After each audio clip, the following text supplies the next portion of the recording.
Hello, everybody, and welcome back to the It's Cringe But It's True podcast. I'm your host, Ellie Olivier, and Zach Stauffer. Welcome to the pod. Hello. Happy to be here. Zach is one of my good friends, you guys, and he is also a podcaster. Yes, I am the host of the It's So Over podcast. It's so over. It's so over. We're actually so back right now, but We are probably going to do another episode on his podcast. For sure. Interviewing me. My first time ever being on someone else's podcast, so go check that out when it's live in a few weeks, probably. most likely. We'll see, yeah. So Zach has been someone who has given me like so much dating advice, you guys, and so I'm so stoked to have him on the podcast. It's also good to get like a male perspective. We've been getting so many boys on the podcast lately. I don't know what is happening, but Zach is a good one to get on because he really does have really good advice and really good perspectives on things, and has helped me a lot in my life. So I love hearing him talk. We literally have so many conversations just about everything. We talk about similar things on our podcasts. Oh yeah. A lot of life, relationship stuff, mental health too. I think it's all super important. It's so funny. Ellie and I will have so many moments where we'll just be hanging out and we will have like this in-depth like 30 to 45 minute conversation that is so amazing, and we have such like podcaster brains. We'll be like, oh my gosh, we should have been recording that whole thing. So we're finally recording now. We're finally recording. Like literally like the other week, like he was saying something and I was like, oh my gosh, write that down. Like we got to use that on the pod. Like we should have been recording. So, okay, man. A conversation we had like a week ago that I wanted to kind of bring up on this episode because it's so good and I think more people need to hear it, is you were kind of telling me how you were having this sort of like epiphany in your life with dating. So do you just want to kind of start by sharing that and we'll see where we go from there? Absolutely. Okay, so for those of you who don't know me, I am like an obnoxious lover boy. It's bad. But a lot of my life, I don't know, I guess if we're just getting right into it, I lived my life to where my journey or my purpose was that like I needed a relationship to feel validated in myself. Like, you know, some people want to get, married or find a relationship for companionship, or like, oh, like this is my career path, this is my life, and, I just want someone else to share in the journey, whatever. That was not me. I, from like 19 years old and on, have been like, I just want to get married because I, in a way, wasn't happy with myself. I wasn't at peace with myself. And I think that the epiphany that I recently had that I was telling Ellie about was, I feel like I finally changed from that, living my whole life so that I was incomplete without someone else. I wasn't really happy. It wasn't a good way to live. I think that what I've learned is my life's journey used to be, I need a relationship, I need someone, I'm going to find someone. But I think that what it's changed from is I'm going to do my own thing. I love myself. I know my direction in life, and the right person is going to join me along the way. It's less of, I'm going out of my way to find someone and force them into my life. And you know what? Like, I'm really secure with myself now. I love myself, and I didn't before, and that was part of the reason why I needed someone to validate myself. But I just know that this path that I'm on, like, someone's going to, like, join me along the journey. It's not, my journey is no longer to find someone. My journey was to find myself. And now someone else who's also found themselves will hopefully join me along the way, if that kind of makes sense. Totally, yeah. And it's such an interesting thing because it really is like the key to dating and relationships, right? Like, and it's not talked about enough. Like, it really isn't a concept that's like especially in like our religion too, like it's very much taught like you need to do that. That's the next step of your life. And that is what will complete you in a sense, right? But like you were saying, once you really learn that they're just, like, I love the way you phrase it too, like just joining in on your path, right? Like when you're so desperate and you feel like you need someone else to fill that void for you, it just, you might be settling for people, right? If you just want to get married, then you're going to just be settling. But if you aren't going to just settle for the bare minimum and you really know what you deserve, then you're going to find that person along the way, right? Because you've worked so hard on yourself. I think it's such a cool thing. Yeah, and I think something too that a lot of people may struggle with who have struggled similarly as I have, that I like to stress upon, is it's so hard to live that way because relationship failures then become life failures. You know, when your purpose is about finding someone, like Ellie just said, you get desperate, you settle, you put up with things that you normally shouldn't or wouldn't. And I think that, you know, it's important that you take a step back almost and you kind of realize that, because, you know, I used to be like devastated whenever my 2-week talking stage wouldn't like me back, and it would just put me in the blender. But I realized like it was never like that deep, or it was never that serious. But back then, when that was like the sole like sign from the world that I was successful, or I was, you know, loved or whatever in life, was being in a relationship, it's like that was my life. And I just don't think that's a way to live. You know, it's dating becomes so much like, kind of like something Ellie touched on in our faith. There's a lot of pressure to get married young, to get married quickly, and I don't think marriage and that desire is a bad thing, but I think that a lot of people are rushing it. And I think that it is such a specific fixation. Like I have people that I know that are like 21 and they're not married, and they're like, oh my gosh, I'm so behind. And I'm like, Yeah. I'm sorry, what? You know, like I'm 25, and I just like hearing that, it's like, so if you're behind, I guess I'm expired. I don't know, but it's crazy the mindsets that a lot of people have. Like at the end of the day, like a relationship doesn't need to define your life. Like a relationship adds to your life. You know, it's not. I think that's kind of the big message that I'm trying to get at with that is it used to be everything to me, but now it's like, you know, this is something that will add to my life. It's not what my life needs to be. Yeah. Do you feel like there were like specific things or moments where you started really realizing this or working on yourself to realize like, oh, I'm fine by myself? Like, was there a big exact moment, or, you know, because it's hard to put that, like push that on someone or give that advice. You really have to it has to be a self-realization thing. So can you kind of speak on like how you got there? It definitely took time. I think nobody wants to hear this. You know, they want to be like, if you do this one thing tomorrow, you will love yourself. You know, it's like, Yeah. you know, you can like have that mindset where some people are extreme progress or whatever, but it really is just stacking days upon each other. It's kind of figuring out like what works for you, and one day at a time. Like for me, I'm a big writer. I have a book that I'm trying to publish. I'm just waiting for the right time. But that book kind of captures my journey in finding myself. I kind of like name it like in idea, it's like man's search for self. And I think that what helped me was just investing in the things that I was passionate about and that I loved. Like I love being social. I love talking to people. I love, you know, having deep connections and writing and all these things. And I think when you invest in yourself, when you invest in the things that you love, it helps you love yourself more. It helps you love your life more. I think that with relationships, you have to build this stable base for your sense of self and for who you are.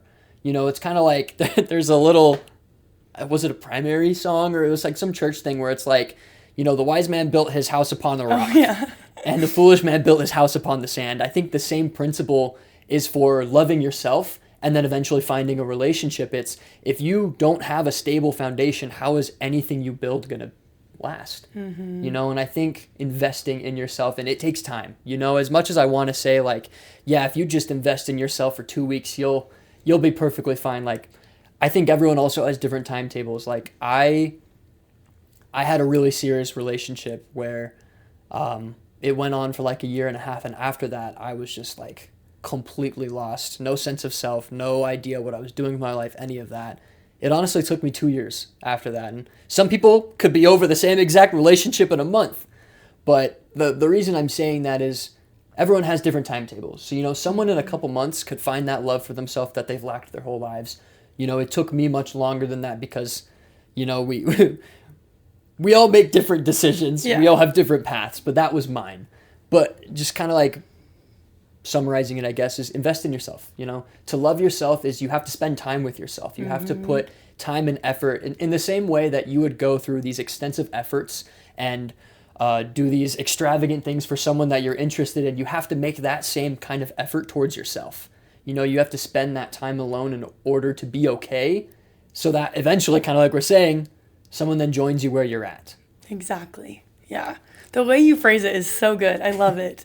It's also like a lot of trial and error, right? Like I know, like, from what you've told me, like, you've been through a lot of relationships. I've been through a lot of relationships where you kind of go through this and you really have to just learn it yourself. And it's hard to, like, identify that you really are trying to just, like, fill the void and just, like, complete yourself by dating someone. Like, no one wants to admit that to themselves. I was totally that way, like, 100%, and did not admit it to myself, did not acknowledge it because no, that didn't feel good, right? But then once you kind of, like, flip the narrative and you, like, say, well, if I was never there, then I wouldn't be here, right? Do you feel like it did take a few trial and error relationships for you to realize that as well? Yeah, so I have only dated one person after that really serious relationship that I had, and I think it was a really good example of that. I think that, some people kind of go through this big, like, solo arc, or some people date a lot of people to figure it out. I think, you learn specific things from different people. I'm a big believer in, like, don't force going out with someone to heal. I'm not a big, call me crazy, maybe controversial. I'm not a believer in forcing yourself to date after a really long relationship. I think that you do need some time to yourself, or at least for me personally, like, I kind of learned that the hard way. Like, I got in a relationship, I think it was like 3 or 4 months after my really serious relationship ended, and it lasted like 3 weeks. And it was really hard for me because this person was so genuine and awesome and amazing, and I'm sitting here like, I can't give my all to this person because I'm not ready. And I feel like, someone doesn't deserve that. Like, if I want to have the right relationship, I also need to be able to give it, if that makes sense. Totally, like, yeah. I can't expect, or I shouldn't be seriously dating if I'm not in the place to have a serious relationship. It's kind of like whatever your intentions are. Like, back then I was like, oh yeah, I'm totally healed, I'm totally ready. And then when I got in a relationship that was like, oh wow, this is an amazing person that I could, like, actually be with, it was like, oh, I'm not ready at all. So I think it does take sometimes, like, I think that I would have kept trying to date if I didn't have that experience. After that, I definitely took a break from dating.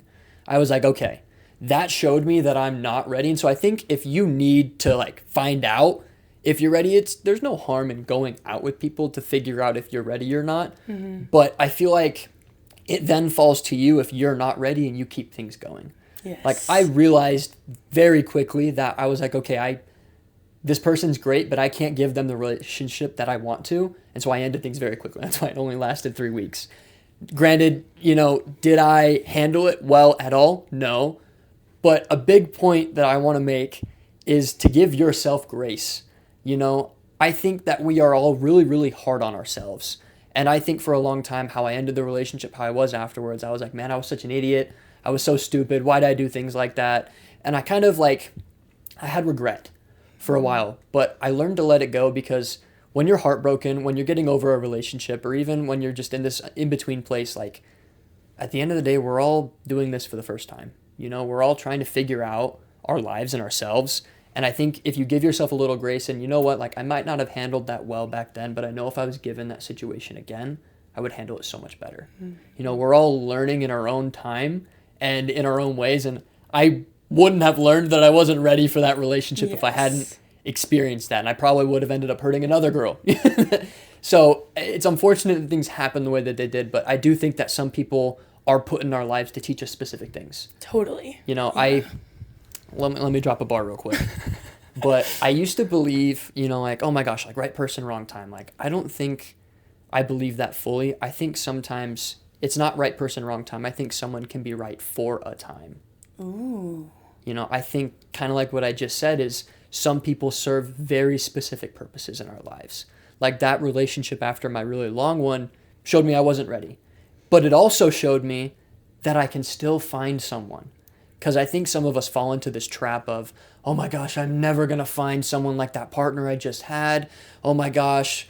It's so oversaid, but there are plenty of fish in the sea. Yeah. Like, truly, it's like, oh, brother, what a basic line, but it's so true. Yeah. Like, we convince ourselves that there's just, like, this one unique person for us, but the world has a beautiful way of showing us there are so many one-of-a-kind people that we can meet throughout our lives.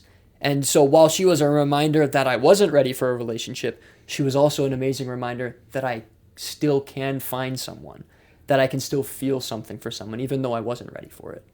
And I think that's why a lot of people right after breakups want to jump right into another one because they're like, oh no, I'm not worthy. I'm not loved. Like, I will never be loved again. I'll never find someone again. So they just want to prove that to themselves, right? Or just even just not feel alone.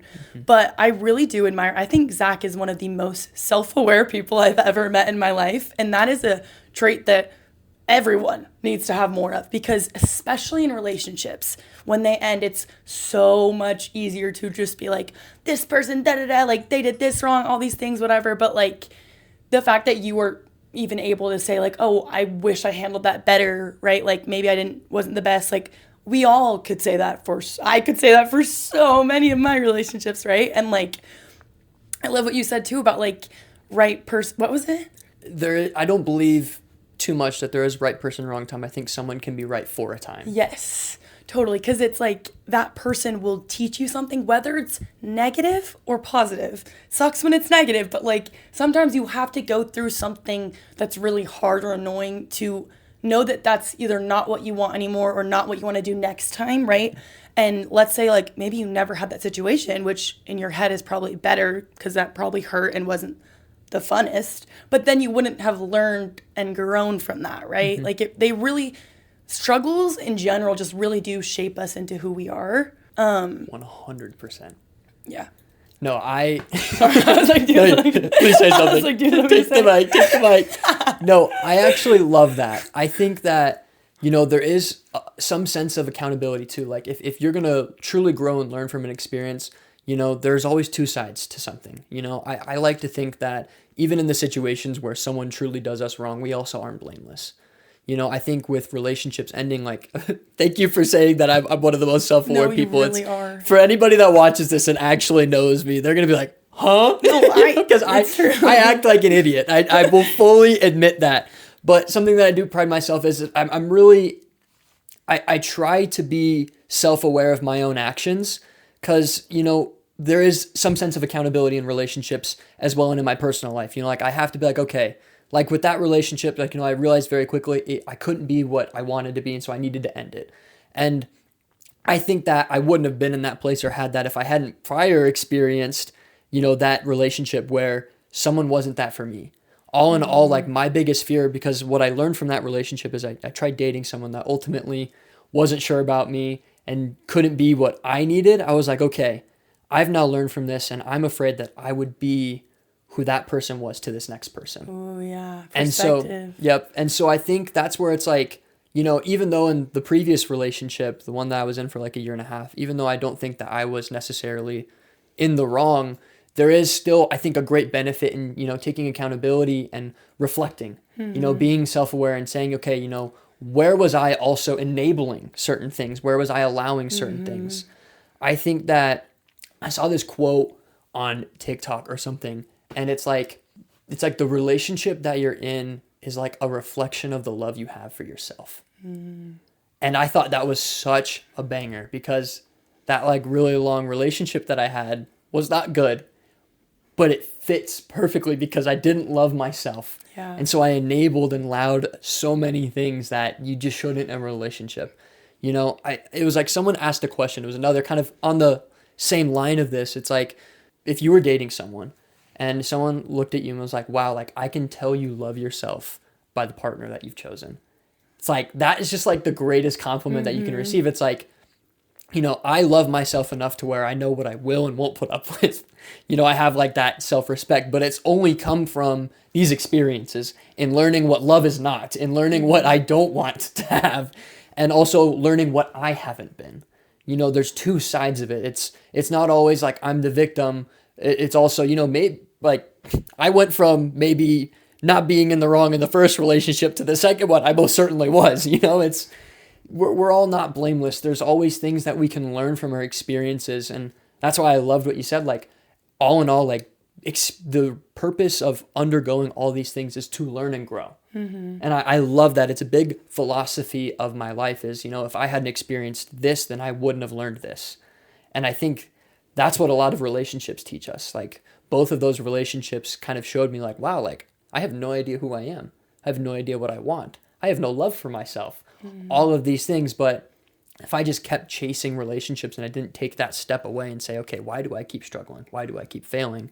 I wouldn't have eventually gone on the journey to find myself, to start loving myself, to be like, okay, I actually won't accept the inconsistent girl who, won't give me the same energy or effort that I would give her, Yeah. Things like that you don't learn from just not living life. Yeah. You learn through the experience.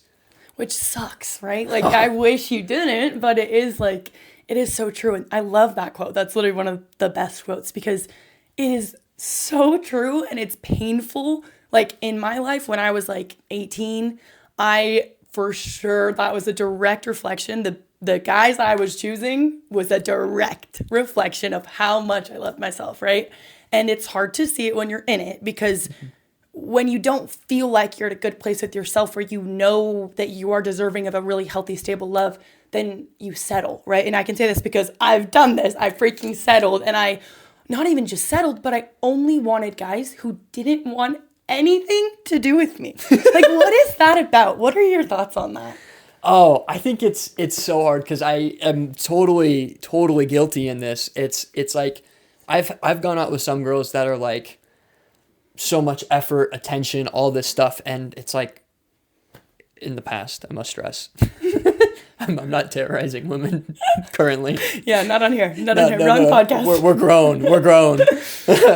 But no, like there have been women that have been like everything I've wanted, but I haven't wanted them because of that. And then there's always the girls that are like treating me like crap or not giving me the attention. And it's like, oh, I'm all over it. Oh, I want this person. It's so funny how that works. Yeah. I think in some sense for me in those relationships, I always feel like I had this like need to like prove myself. Before I had this like sense of self or the self-love that I do now, it's like I had to be like, okay, like I am lovable. And if I win this person over that makes me feel like they don't want me, then that further proves to myself that I can be loved. Mm-hmm. Or something like that, if that makes sense. Totally, it's like, it's almost like a game in which, for the people that it does work out, it's like holy dopamine rush. You're like, wow, like I just made someone who didn't want me. Yes, I won. Yeah. But what did you win? It's like, I don't know. I hate it, but I also definitely have participated in it.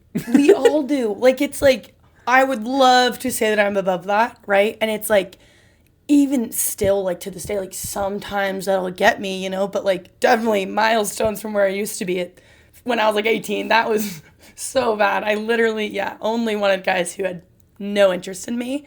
But yeah, definitely like, it's hard to quantify, but when you do really feel more secure in yourself and you love yourself, like nowadays I feel like when a guy is like genuinely putting in effort, I'm like, yes, this is what I want to see. Because if you're not doing that for me, I'll do that for myself, right? And when I wasn't doing that for myself, I was like, make me feel lovable. I want you to want me. I want attention. I just want a guy, right? And I need validation. Validation, yeah. It really is so true. Okay, now kind of shifting gears, I wanted to ask you a little bit about like mental health. I know we've talked a lot about like mental health struggles and how that's kind of like shown up in relationships or just taught you things in your life. Yeah, well, I guess like kind of relating it to relationships, I have this belief. So not going into the details of my specific mental health struggles, but I definitely struggle with mental health, but I talk about it in relationships because I feel like I need someone who either has like experienced mental health struggles and the people around them like extensively so that they have a really good understanding and knowledge of it, or someone who has struggled with mental health themselves. Because I feel like it's so hard to explain mental health struggles to someone who just doesn't understand. Mm-hmm. It's like, how can I explain to someone that I have good days and that I have bad days? That like, one day I can be super functioning and happy and life is great. Literally nothing can happen.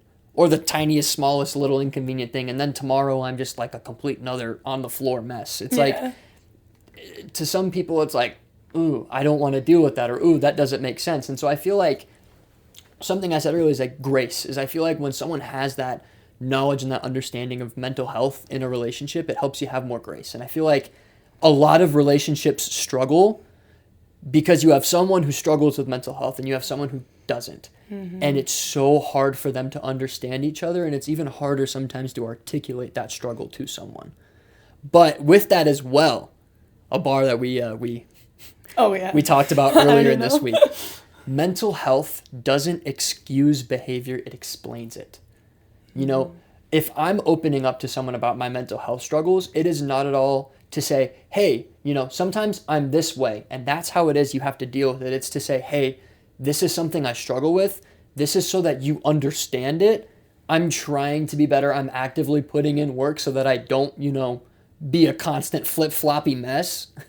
But it's I think like so many people kind of use it as a crutch sometimes, and maybe that's a little controversial, but I think that mental health at the end of the day, it's my responsibility to make sure that I'm not terrorizing people. You know, because I totally could. I could just be like, yeah, I'm a piece of crap, but it's because I'm mentally ill. I don't think that is the best way to live. I'm going to say for a fact it's not the best way to live because I was that way for a while. It's like, oh yeah, I struggle with this, so you're just going to have to put up with my craziness. No, it's not how it works. It's not how it works.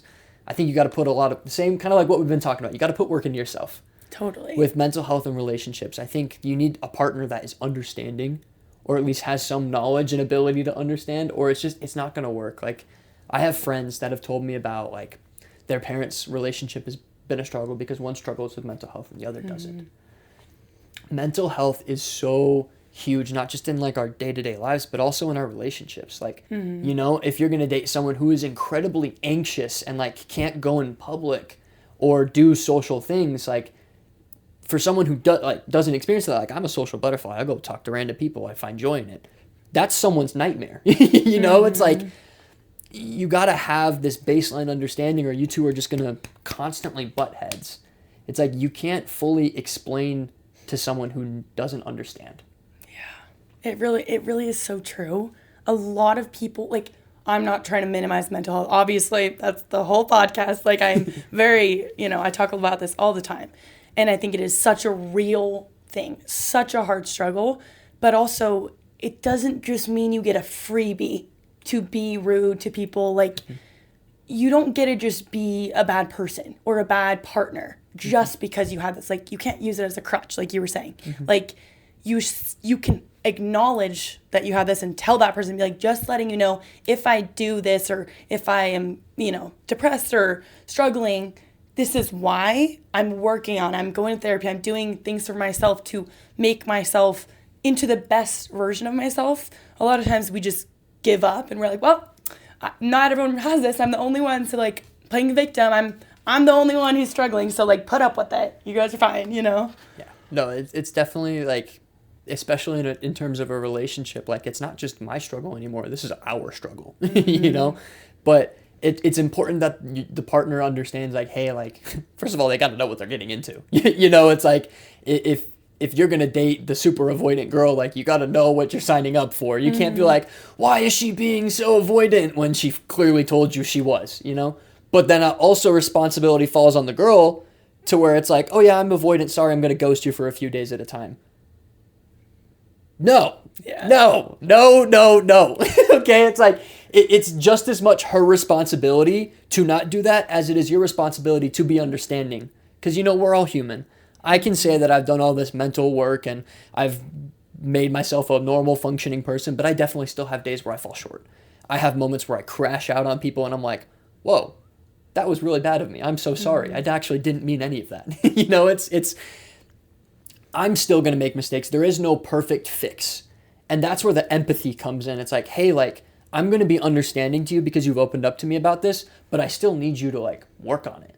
I need you to not just say, yeah, sorry, I'm going to ghost you for a few days at a time and you have to deal with that. Yeah. It's like, no, like you can say that sometimes I struggle with this. I'm working on it and I will be very understanding to that. Communication is so huge. Yes. If someone tells me like, hey, I struggle to be consistent in relationships because I have this. Oh my gosh, this is going to be great. I'm so I'm invested because you're communicating your struggles. That's like one of the, oh my gosh, here's a crazy thing. It's like in a relationship when two people care about each other and they're working on something together and you open up about problems that you have, it makes it easier to have a relationship with them. Oh my gosh, who would have thought? Isn't that crazy? What an unfathomable idea. No, it's so true. And I like what you were saying too about like, it is nice to have someone with a general understanding of mental health, right? Like, and I can say in my life, before I really struggled with mental health in my life, I kind of would hear about people and I would obviously be like, oh my gosh, that's horrible, but I wouldn't get it.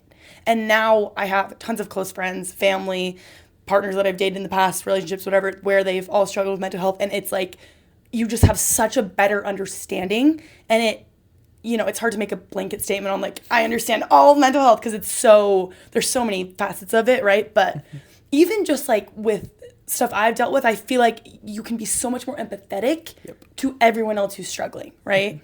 Yep. You can just have so much more compassion. Like I think with mental health, it's like, it's viewed as such like a handicap almost. It's like, no, it's like, for the same way that I struggle, I feel like it's also like, it's a blessing and a curse. Like I feel things very, very deeply, and I think that to someone who is like super avoidant or whatever, it's like, that's terrifying, but I don't know. It's like, I because of my struggles, I'm also so understanding with people, like you were just saying, it's like when you have someone that understands, it's just different. Like, I'm not trying to be closed-minded and say, like, I'm incompatible with someone that doesn't understand mental health. But in some ways, like, I am. Like, it's just the reality of my situation. I'm not saying, if you don't understand mental health, I won't date you. But I am saying, if you aren't going to be understanding to my struggles and my weaknesses, then we probably won't work. Let's just be friends, And, in some relationships out there, it probably may work. Like, if someone really struggles with mental health and someone doesn't at all, like, we're not saying it could never work because it totally probably has, right? I even can think of a few people who it totally works, right? But it is just a kind of preference that I think we both have, right? That it's just like, it just gives someone a much general understanding of it. Or I've even found with like in friendships, like I love like my closest friends, they know about like all of my mental health struggles, and most of the time they have struggled themselves. So the friends I really go to and confide in are ones that I know have struggled as well, right? Like that vulnerability aspect just makes relationships so much closer, like platonically and romantically, everything, right? Yep. Yeah, no, those are the best friendships because it's just like you feel seen, and it's so hard, like kind of like we were saying earlier, to try and like explain yourself to someone that doesn't have that capacity to understand or just have like any compassion. Compassion? Yeah. I don't know why that doesn't sound like the right word. I do that all the time. I'm like, wait, what am I saying? Yeah. It's on the mic. I lost my train of thought now, but I think I said something compassion. It's like when people aren't able to have that compassion towards you, it's so hard. And I don't know. It's such a struggle. Like mental health is, like I said, it's a blessing and a curse. Like something I used to do is I have like this in-depth note on my phone of like all of my mental health struggles and like, hey, this is clearly explaining every single bit of it if you don't have any baseline understanding of mental health. Because that's like the efforts that I'm willing to give someone to be like, hey, this is so you can understand me. And like I've had like some people read that and be like, oh my gosh, you make so much sense now. And I'm like, see, I am crazy, but I'm not like, but like I might be crazy, but it's like now you understand why, it's again, it's an explanation. It's not an excuse. I don't give people that note to be like, hey, this is who I am. Deal with it. I just say, hey, sometimes I might be this way. I might be a little crazy. Bear with me though. I'm working on it. And I think too, even probably a lot of people like on this podcast, like see my reels maybe and just don't resonate with it at all. Or just like, what? I don't really, and that is okay because that means they probably haven't struggled. So like, good for you. That's amazing. I envy that a little bit, but like, it's not for you, right? It's kind of like, I always say like the people who listen to my podcast and like my viewers, I'm like, they're here for a reason because they relate and resonate with what we talk about, right? And that's kind of can tie into relationships too, right? 100%. I think a good point that I was just kind of thinking of too is like, I think, you can have your mental health struggles, you can have all of these issues, but at the end of the day, it's like there's effort that someone else can put in trying to understand. And I think that one of the biggest things in a relationship that I've learned that needs to happen is you need to have two people working. And there's an analogy that I was telling Ellie about earlier in this week. Oh, yes. It's from a Chris Rock video. It's so funny that that's like where I got it from. But it's something that I've expanded upon. But he says something, it's like people are like, oh, relationships are difficult. No, they're not. They're only difficult when one person's working on it. And I think that is so huge. And then he drops the bar of 2 people can move a couch just fine. 1 person can't move a couch at all. And I'm like, wait, that's actually so amazing. Because when you think about lifting a big couch, it's not an easy thing. It's not like there is no way, like sometimes you have to go up and down stairs. Sometimes someone slips, they lose their grip. One person's lifting more than the other. Like there's an imbalance. And I think that is the perfect analogy to a relationship is the couch will get moved as long as 2 people are moving it. You can have a relationship with anybody as long as they're both willing to lift the couch, as long as they're both willing to work together. You can't have a relationship with someone with mental health struggles or anything like that if they're not willing to lift the couch with you. And I think sometimes someone may be able to show up more than the other. Like I used to give this analogy for, I was dating this one girl who, my friends would always tell me like, oh my gosh, like you're putting in so much more effort than her. Or like maybe to like the outward appearance I was, but I kind of broke it down to like this, let's say I have $100. I'm giving that $100 every day. Let's say she has $10. She's giving that $10. Someone can look at, hey, you're giving so much more than her, but at the end of the day, we're both giving our best. That's what I think is what matters is, again, 2 people are lifting the couch, 2 people are giving their all. As long as 2 people are committing, hey, we're going to do this together. We're going to work through whatever mental health struggles you have. We're going to work through however heavy the couch is. There's going to be, stairs to go up or down. There's going to be tight corners. Sometimes there's going to be struggles, but in relationships, that's how it is. No relationship is easy to lift. You need 2 people to lift. Mm-hmm. And I think it's also so accurate when you try and lift it by yourself. When you're moving it without someone, you can hurt your back. You can hurt yourself in some way. You can break things. If you're moving it down the stairs by yourself, you could destroy things.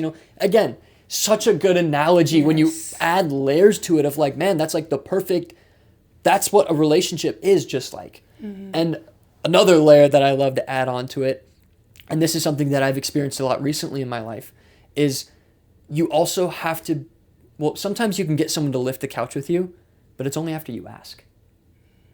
And I think if you have to ask someone to lift the couch with you, I don't think that's the same. It's like, yeah, they're lifting the couch with you, but it's like, okay, so if I'm initiating every time we see each other, and all of a sudden I stop, the couch is going nowhere. There's not going to be a relationship built.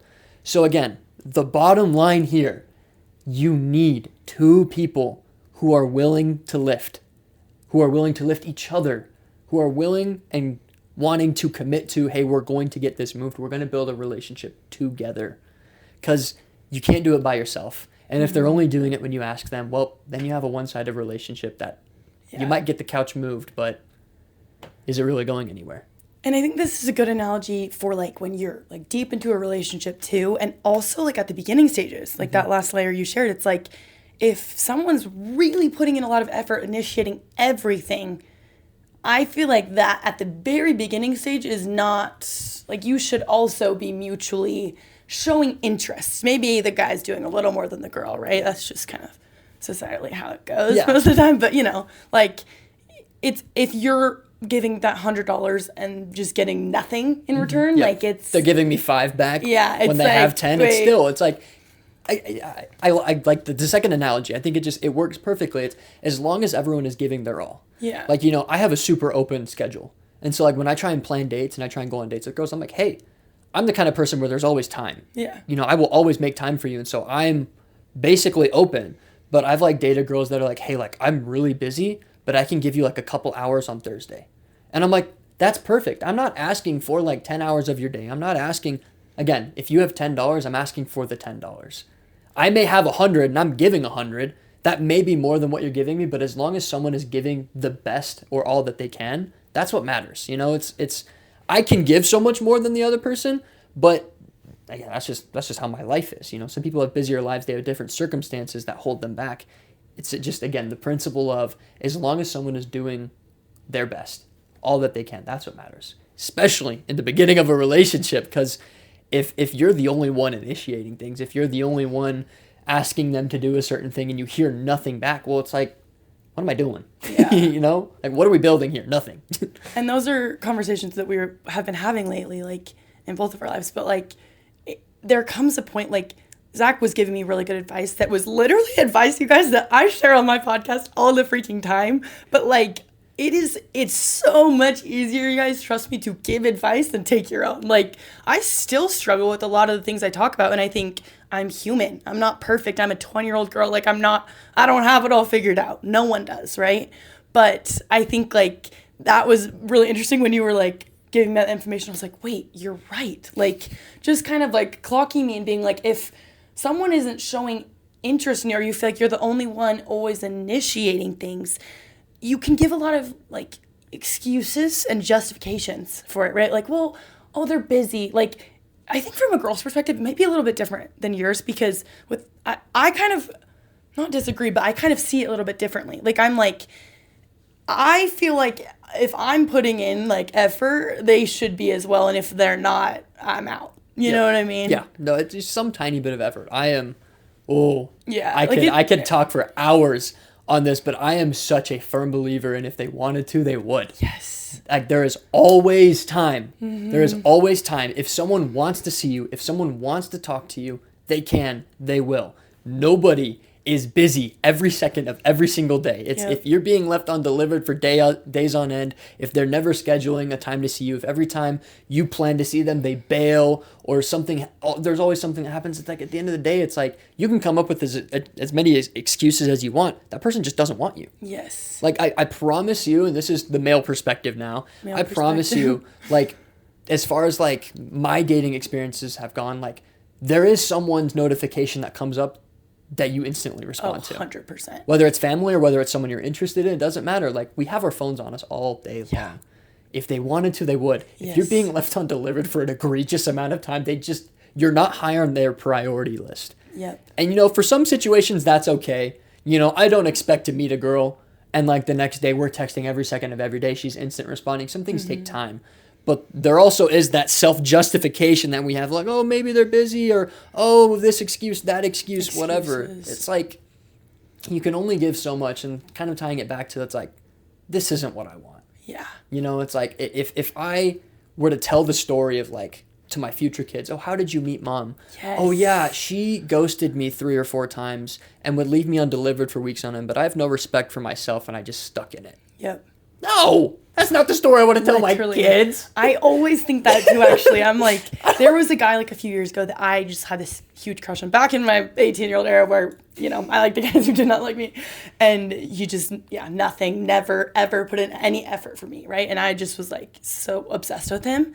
And then I think I saw some TikTok or reel about it that was kind of saying that advice. And I was like, oh my gosh, you're so right.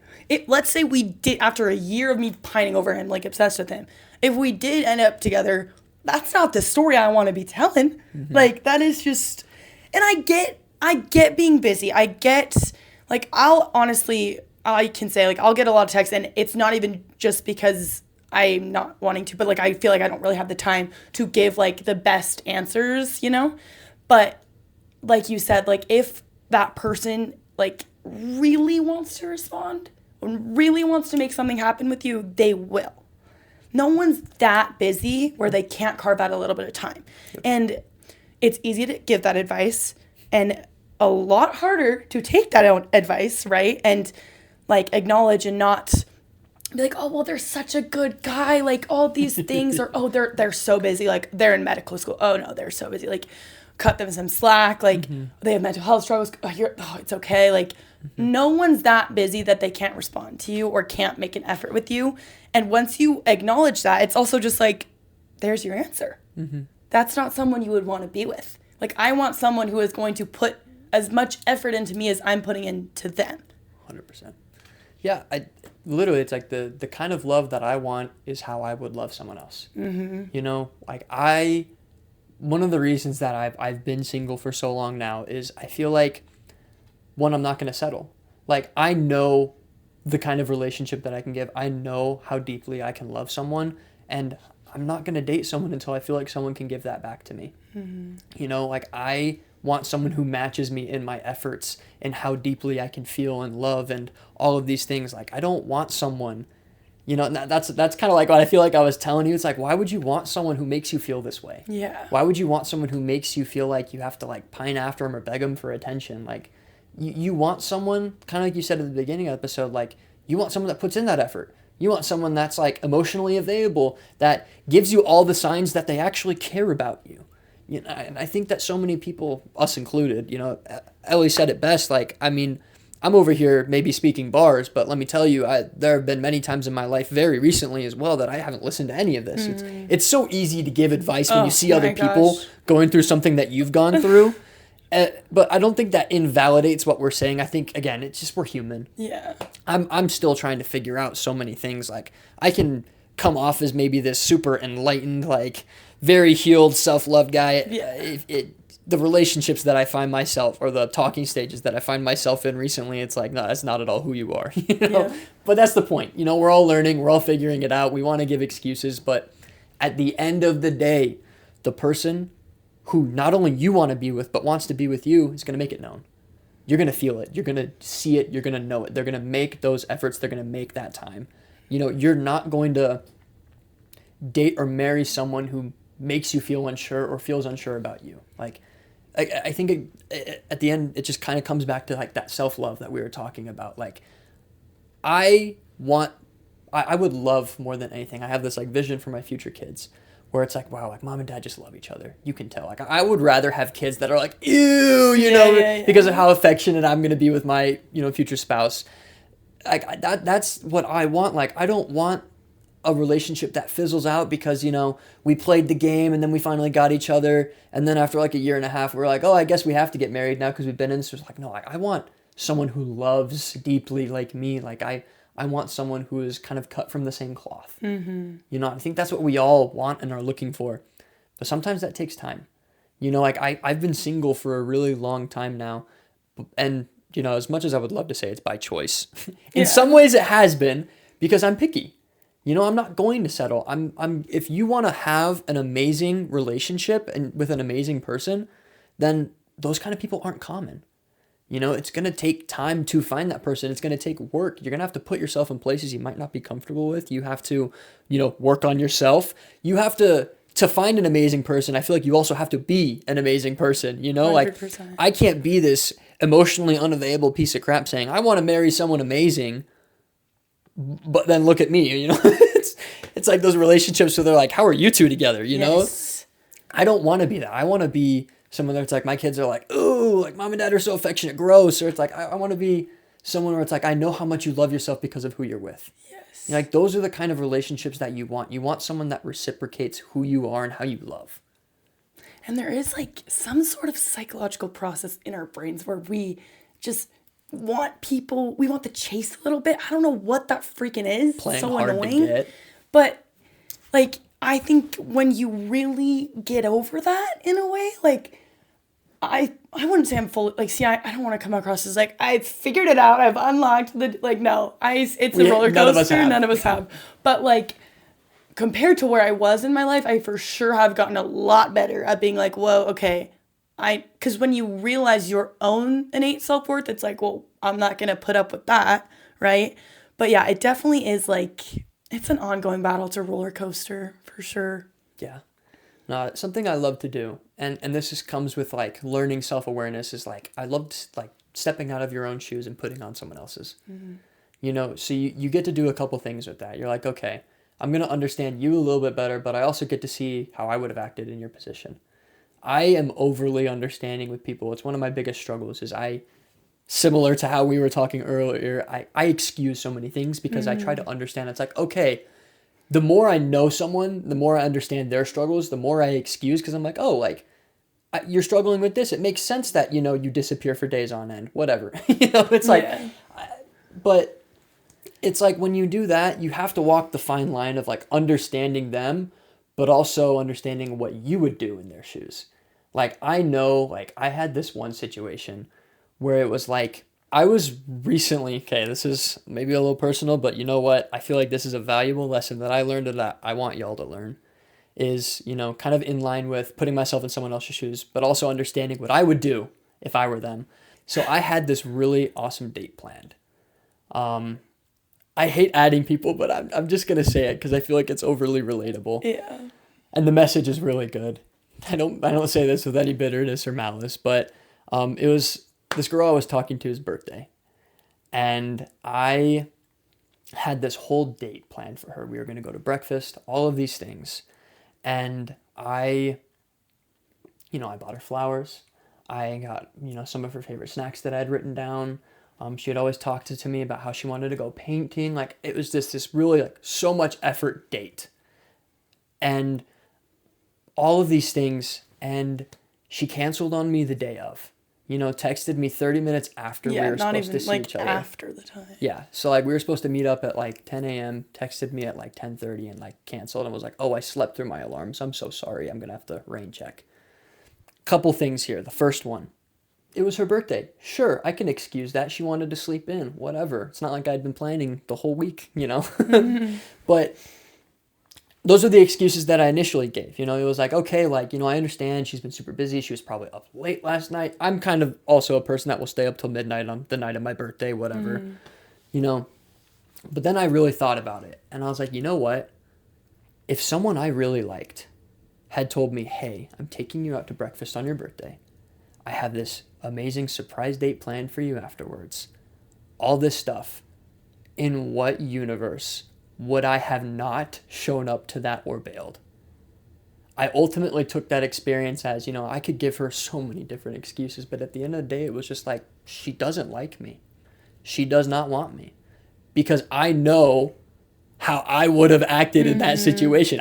Nothing would have held me back. I could have crashed my car and I would have gotten an Uber. If I'm driving to meet someone somewhere at 10 a.m., I'm going to make it, okay? Yeah. Because that's the kind of like desire I have. If I liked someone like that, they were willing to do that for me. And for a while, I just really wrestled with that because I was trying to excuse the behavior and understand it. But I also, at the end of the day, was like, no, like, this is not the relationship that I want. Like, this is not the kind of effort that I want. Like, I want someone who's going to show up just like I would have, And, like, the other thing, too, is, like, and I think you personally relate to this as well. Afterwards, she was like, oh, like, I would love to reschedule. I'm very free this week. Mm-hmm. And instead of initially going like, okay, does this day or time work for you? I'm like, okay, I'm going to put the ball in your court. And I go, I'm free any morning that works best for you. Nothing was said after that. So not only did this person not show up, but then when I was like, okay, let's reschedule, and I put the ball in their court, it never happened. Mm-hmm. There are so many ways. I've fought with myself so much on this to be like, oh, like understanding and excuse. But at the end of the day, the right person for me is not going to treat me like that. Mm-hmm. The right person for me is going to show up, and if heaven forbid there is something tragic that happens and they aren't able to make it, they will reschedule right then and there because that's what I would do. That's the love that I would give to myself. That's the love and effort I would, would provide in a relationship. So again, just the biggest thing is two people lifting the couch. Mm-hmm. It's I'm all effort. I need someone that is all effort as well. It's like, truly at the end of the day, the person that you're supposed to be with is going to treat you right. Mm-hmm. The person you're supposed to be with is going to make the right efforts. And when they fall short, they won't just excuse it. They'll explain it. They'll put an effort to make up for it. I think so many of us fall into the trap of when I put myself in someone else's shoes, okay, I'm going to excuse everything because I understand why they would do it. Just because you understand why they would do it doesn't make it any less painful. Doesn't make it any less wrong in some situations. It's like, I know what I would do though. And I want someone who loves like I love. Yeah. And so I'm not going to settle for anything less than that. And the beautiful thing too is like, there's a quote that's like, I know the love I deserve exists because I am full of it, right? Because it's like, if you're that way, Zach, like no doubt in my mind that there's someone out there who will treat you that way, right? Like, because it exists because that's how you are, So it's like, at what point you really just do have to look at their actions because their actions are telling you the truth. They could excuse the behavior and justify it and say, oh, I'm so busy, da-da-da-da-da. But their actions is what you have to look at sometimes.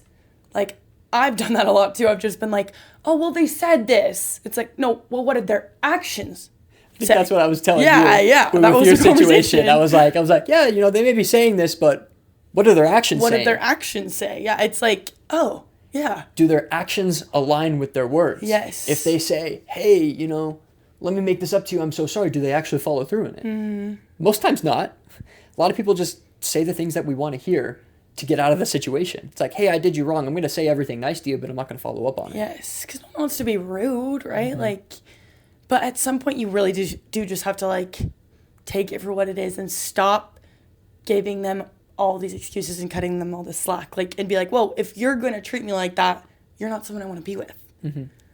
And also, like, the flip side of that, too, is, like, you know, would I do this to them? Yeah. Would I be treating them like this? Like, If I really liked someone, would I be doing this? No. No. No, not at all. I'd be Yeah. showing up fully because that's what I want, you know? Exactly, yeah. Okay, Zach, thank you so much for coming on. You dropped so many good bars and gave so much good advice. So thank you for coming on. Well, thank you for having me. It's awesome to be here. I'm glad that we finally got some of our conversations recorded. I think that whenever Ellie and I hang out, we just need to start wearing mics or something. Literally. Because I need to be recording always. oh my gosh, we have such good conversations. I'm really glad to be here. Thank you for having me on. Of course, yeah. We will be doing another podcast on Zach's podcast. So I'll probably post that when it comes out in a few weeks. We haven't recorded it yet, but stay tuned for that. Where can they follow you, Zach, and listen to your podcast? My main Instagram handle is Zstauf, Zstauf. It's a nickname. But my podcast is the It's So Over podcast. I think it's just It's So Over on Instagram, on Spotify. If you literally just look up It's So Over podcast or the It's So Over podcast, you'll probably find me. But yeah, no, I appreciate that. It's Yes. Okay. Well, that's all. Thank you so much for listening, you guys, and stay tuned for Zach's episode. Bye, guys.